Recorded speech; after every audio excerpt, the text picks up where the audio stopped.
This is Drive the Lightning, the positively charged EV channel. Very excited for the guest that we have with us today. It is one of the foremost self-proclaimed experts in the electric vehicle field. You may know him from his work on the channel Drive the Lightning. Chad Monroe, welcome. Thanks for having me. I appreciate that. And it's a pleasure to be here, Sarah. I have watched all of your videos up until now, and we'll decide after this one if I continue to watch. Well, thank you. I got to tell you, I'm a huge fan of the work you do on the Positively Charged EV channel. Did you have any trouble getting here today? Was traffic heavy? It was a little bit. I got off the couch, and then I took a left, and then there was a cat. I had to wait for the cat to walk by. But after that, traffic cleared up, and I got right to the studio/office. Great. Well, we're so glad you made it safely. Thank you so much.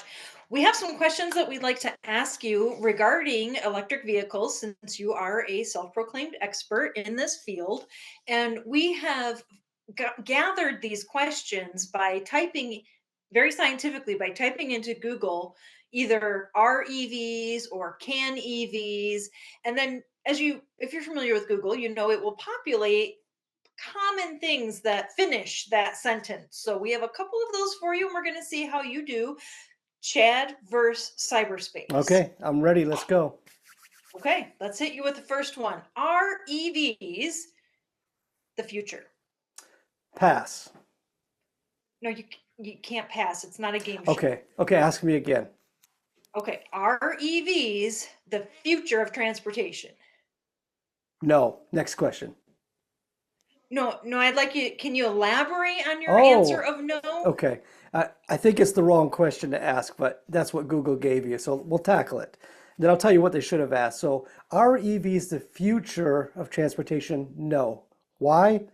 Because right now, and for the last several years, governments all over the globe are spending billions and billions of dollars on EV infrastructure for charging and so forth, and to promote EV production through credits and tax liens, all these other things, tax credits, all this stuff. So is it the future? No. I've been driving an EV for 4 years. It's really the right now. Several people in our neighborhood have been driving the EVs for 12 years because that's how long they've been available. There's no chance really of aptera or of electric vehicles being the future, only a part of the future, because they're already here. They're everywhere. In fact, Sarah, you might not know this, you probably don't know this, the top selling sedan car in 2023 was a Tesla Model Y, electric car. Sold better than And that's any other car on the globe was an and is electric that car. in the US? Globe. I keep saying the word globe to give you the idea that it's Oh, global. Yeah. Yeah, so okay. it was Wow. back, that second place was like a Toyota RAV4, which has been a very popular vehicle. So no, electric vehicles aren't the future. The electric vehicles are, right now. And of course will be a part of the future. Do you want to So know what they you're should saying have they're the asked? present. Because interestingly, I also have been driving an EV for 4 years. So Mhm. that's wild. I Yeah. see your point. So you said you were going to tell us what question should have been asked. Yeah, So what the do you got for us? question people should be asking is what is next? Because EVs are now, as are gasoline, diesel engines, what is next? And that's what the future is. The future, in my opinion, with some science to back it up, is hyper efficient electric vehicles that take almost nothing or nothing at all from the grid. So for an example of this, and this is why I say it's possible. It's not just like it's not science fiction. Because if you look at the aptera solar charged electric vehicle that'll hit the streets next year, this vehicle is so efficient, has less wind drag than the mirror on a truck. It weighs less because of the shape of it and the weight of it. Solar panels make a reasonable difference on the range because you could put solar panels on a Nissan Leaf if you want to, but you're not going to get any usable miles that would offset the weight of the panels. But with the Aptera, they're thinking now we'll get 40 miles in good weather just from the sun a day. So that's 2025. Now, if you take that and add another 10 years to that, it seems more than possible, but actually likely, that Aptera or one of their competitors will be making a car that could get 100 miles a day of range just from the sun because technology is moving so fast. So if they can get 40 next year, we're going to see 100 in 5 or 10 years. So that's the future. cars that don't take anything from the grid or burn fossil fuels. Also, not just cars, but flying cars. Remember the Jetsons? Like the Jetsons. That's becoming real now because companies are already in Indonesia, China, and Dubai. They're already flying people from the top of buildings to the top of other buildings, as opposed to them being in a cab on the street level. So there's no congestion being added. They're electric VTOLs. That's vertical takeoff and landing. So they don't take, they don't burn any fossil fuels and they don't cause any congestion on the road. You take that plus cars that don't take from the grid, and there's your future, I think, of transportation. Okay. And those VTOLs is interesting because since they do go vertically up, they don't require a runway. So they're very space efficient in their operation. Now, let's ask the second question that the cyber audience wants to know, and that is, can EVs be towed? I can see why people would ask the question because electric vehicles are still pretty new, at least here in the United States. A decade ago, you'd go many days without seeing one. But we're not going to be putting cars on public roads that can't be towed. It just doesn't make sense that that would ever be a legal thing to do. So the simple answer is yes. Now, we have proven that in a couple of ways. One, the BMW i3. Now, this is an interesting towable EV because it's got, big plastic bumper, it's got a carbon fiber chassis, plastic body, and aluminum frame. And you're like, well, where am I going to hook to this thing? Well, in the front of the bumper, there's a little plastic panel you pop off, and then you'll see threads, and you get in your frunk and you pull out this little rod with an eyelet at the end, and that screws into that, and then boom, you tow it. We've experienced it because when the accessory battery went dead, it had to be towed. Nissan Leaf, how does that get towed? Well, we found that out because somebody crashed our Nissan Leaf, and I had to pull the plastic bumper off. And again, it has a little plastic snap out flap, and then you can reach a tow hook in there and connect to the aluminum bumper. But that's just the two that I know, but there's no vehicles on the road that are legally on the road that can't be towed. That just doesn't make sense. Can EVs charge while being driven? Now that is a really interesting question. So obviously you can't plug it in. The old joke is how long is your extension cord? And you drive down the street, pull the Never heard wire. that one before. But there is, of course, regenerative braking. So when you take your foot off the gas on your electric car, it'll start to put juice back in the battery. It'll never be enough, though, to really add anything significant to your trip. But there are two vehicles that I can think of right away that actually can charge while you're driving. One, the aptera solar charged electric car. Again, we bring that up. Apparently, that's the answer to a lot of questions. It's just, wait and buy an aptera.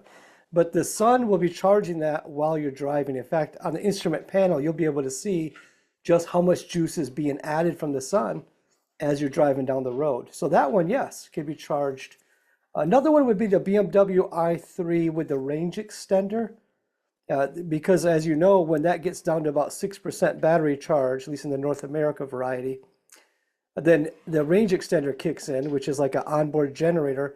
It doesn't drive the car, though. It simply charges the battery so you can continue to move forward at highway speeds. So those two cases, the BMW i3 with the range extender and the aptera solar charged electric car, can definitely charge while driving. Great question. Fascinating. And again, it ties into how you can see that's where transportation is going in the future, because that does a level of efficiency that's pretty astounding. Okay, now also I don't know why all EVs don't have some kind of a range extender. That seems just really, really smart engineering. Maybe it's the space, I don't know, for what it's not worth. Okay, next question that cyberspace wants to know is, can EVs be charged in the rain? Yes. Yes, we live in Michigan. We get a lot of rain. We get a lot of snow. We do not have a garage, so our Nissan Leaf, it just gets plugged in every night, rain or snow, and it can be charged no problem. Also, if you're in a DC fast charger, if you're traveling, many times we've been in that situation where it's been raining. You just plug it in and it charges in the rain. But it's not one of those things where you think, hey, it's a dumb question, because it's still new technology to most people. I can understand thinking, hey, I'm going to get electrocuted if I go through a car wash, right? But no, basically an EV is just another car like the one you have now, but it's better because it's quicker, It's more fun to drive, and it has less need for repair or maintenance, almost none. And then, of course, it doesn't take fossil fuels to make it go. And then the final question from Google is, can EVs go through water? Yeah, you should never drive through standing water. We're all told that. Even just an inch or two of water can sweep you off the road into the river upside down. That's true of EVs, just like it's true of any other vehicle. But as far as driving through puddles and worried about getting, uh, I think we're all just afraid of being electrocuted. It's no problem, just like any other car. So, yes, EVs can drive through puddles, but be careful. Okay. And also, like you said, the car wash, I think that question might also kind of go with can I, if I get an EV, do I have to like hand wash it with a rag and not get it wet? So, No, yeah. but interestingly, with the aptera solar powered car, you're not going to want to drive that through a car wash or any car Why is that that? uses because of a wrap. Instead of a paint job, it's going to Mm, have a wrap. okay. You'll see these on other cars too. People will wrap their Teslas, their Cyber trucks, whatever you want. And you can take them through a wash if you want to, but it will denigrate the life you have. So you'll want to get used to washing those by hand if you have a car that's wrapped. That's just a little Okay. extra. Thank you. Little tidbit, little bonus. Thank you. We appreciate that. Thank you so much for joining us on Drive the Lightning, the positively charged EV channel. We can't thank you enough for you taking time out of your schedule.